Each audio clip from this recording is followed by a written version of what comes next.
Warahmatullahi wabarakatuh. Hari ini kami akan membincangkan apa itu keselarasan huruf vokal. Ahli kumpulan kami terdiri daripada 3 orang. Yang pertama itu Fatin Nurul Ashikin, itu saya sendiri. Dan saya Hajah Maisarah binti Muhammad Fauzi. Dan saya Farana Elisha binti Muhammad Khairul Anwar. Pertama sekali, apa itu maksud sistem keselarasan huruf vokal? Menurut Siti Hajah Abdul Aziz 2008, keselarasan huruf vokal bermaksud keselarasan atau kesesuaian dua huruf vokal yang membentuk dua suku kata pada kata dasar, iaitu pasangan antara dua huruf vokal pada suku kata pra-akhir dengan huruf vokal pada suku kata akhir tertutup.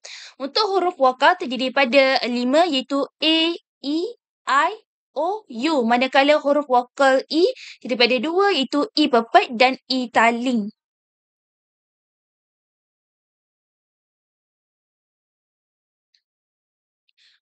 Seterusnya kita akan beralih kepada jenis-jenis huruf vokal.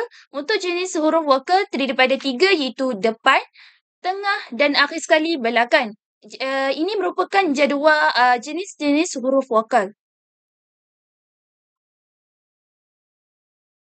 Seterusnya kita beralih kepada prinsip keselarasan huruf vokal. Keselarasan di antara dua huruf vokal pada kata dasar. Seterusnya, kata dasar hendaklah berakhir dengan suku kata tertutup dan akhir sekali bagi kata yang mengandungi lebih daripada dua suku kata yang terlibat dengan sistem keselarasan vokal hanyalah dua suku kata yang terakhir. Seterusnya, terdapat 18 jenis pola keselarasan huruf vokal. Di sini contoh jadual 18 jenis huruf vokal yang disediakan yang dipaparkan di skrin.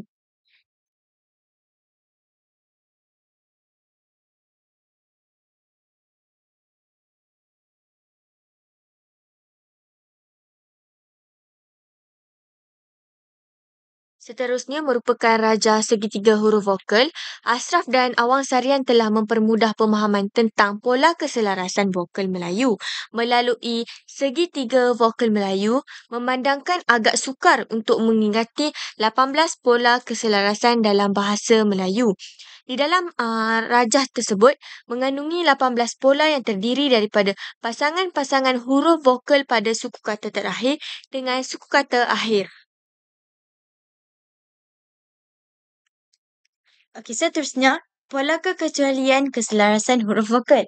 Sistem ejaan Rumi Melayu menerima beberapa pola lain sebagai kekecualian terhadap pola keselarasan huruf vokal. Kekecualian keselarasan huruf vokal berlaku pada kata-kata asing, terutamanya bahasa-bahasa di Nusantara dan bahasa Inggeris. Prinsip yang digunakan sama seperti prinsip keselarasan huruf vokal.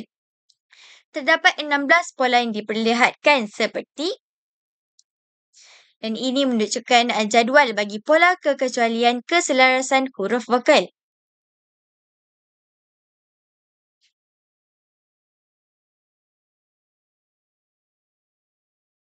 Rumusannya, sistem keselarasan huruf vokal merupakan peraturan penting dalam bahasa Melayu yang memastikan penggunaan huruf vokal dalam perkataan selaras dan seimbang.